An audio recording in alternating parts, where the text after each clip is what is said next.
It's really late at night as I'm making this, and I just landed from Israel. So 11 and a half hours on the airplane. But it's my diabetes anniversary, and I just wanted to wish myself a happy 22-year diaversary.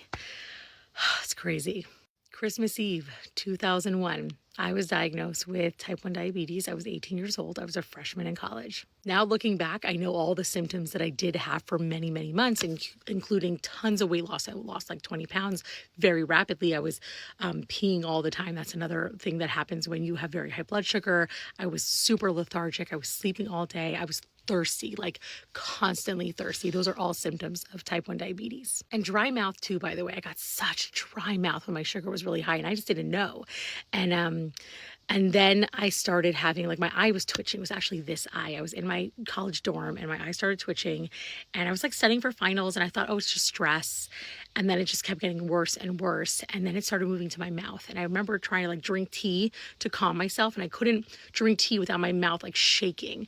And then it started happening in my neck. And I was calling my mom. My mom called my sisters. My sister Francine came to come get me from the dorm. And by then I was literally like, my face was in the sink and I just was putting towels on my face trying to calm myself.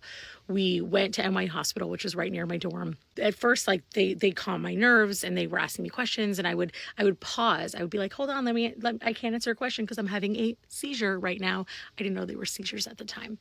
But I would have like shakes from my neck up, and then I would continue answering questions for them. Finally, they actually got mad at both my sisters. They both ended up there.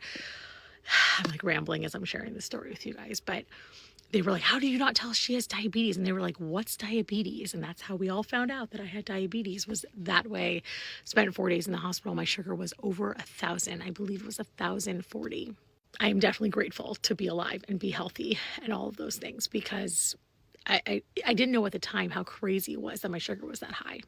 And now it's 22 years later, and I have a son who is 15 with type 1 diabetes. He was diagnosed 2 years ago, which we didn't expect that either, which is why I feel so passionate about sharing with people about pre-screening for diabetes, because of my situation with my son, and honestly, people who have no diabetes in the family. Like when I was diagnosed, nobody else in my family had it. This isn't an ad for pre-screening or anything. I just thought I'd throw that in. So happy diaversary to me.